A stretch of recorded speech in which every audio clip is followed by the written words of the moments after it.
Depuis que Donald Trump est redevenu président des États-Unis, il s'est passé beaucoup de choses par rapport à la guerre en Ukraine. Je vous propose donc une vidéo courte et dans les grandes lignes qui vous explique donc ce qui s'est passé du côté américain, ukrainien et européen. D'abord, parlons du côté américain.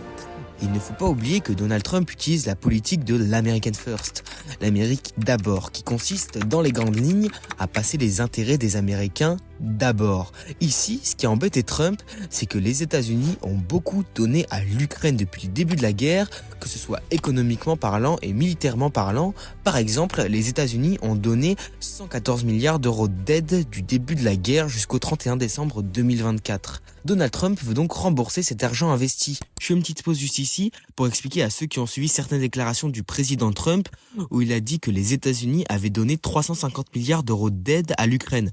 Tout cela s'est avéré bien entendu faux. Le président Trump veut donc récupérer cet argent, mais comment ?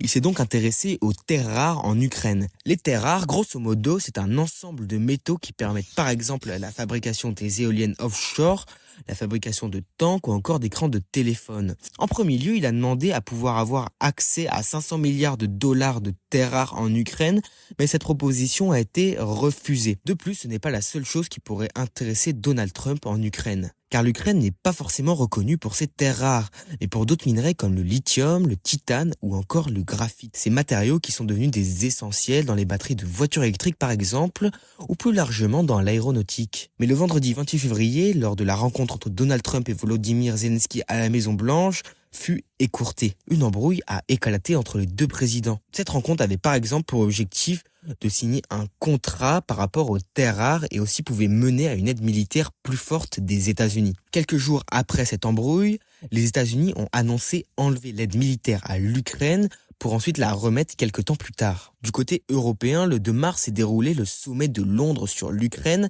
C'est une Europe unie qui s'est montrée sur la scène internationale. Des annonces ont été faites le jour de ce sommet et dans les jours qui ont suivi. Par exemple, beaucoup de pays européens se sont mis d'accord pour augmenter la dépense militaire de chaque pays.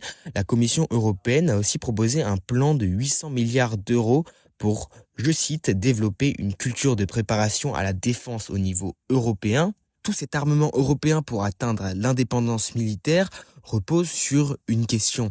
Est-ce que les États-Unis pourraient respecter l'article 5 de l'OTAN qui dit, je cite, « Les parties conviennent qu'une attaque armée contre l'une ou plusieurs d'entre elles survenant en Europe ou en Amérique du Nord sera considérée comme une attaque contre tous les parties. » Mais l'OTAN, c'est quoi ?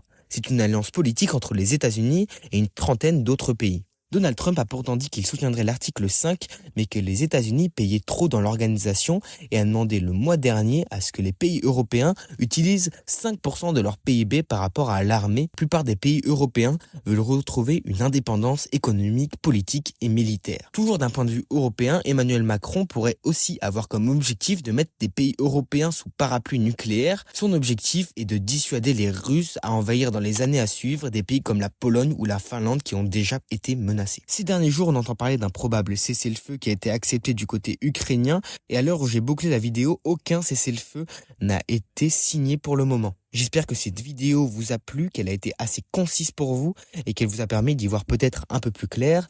Je vous invite à regarder la description, il y a toutes mes sources et des vidéos supplémentaires, notamment sur la chaîne d'Hugo Décrypte. Salut!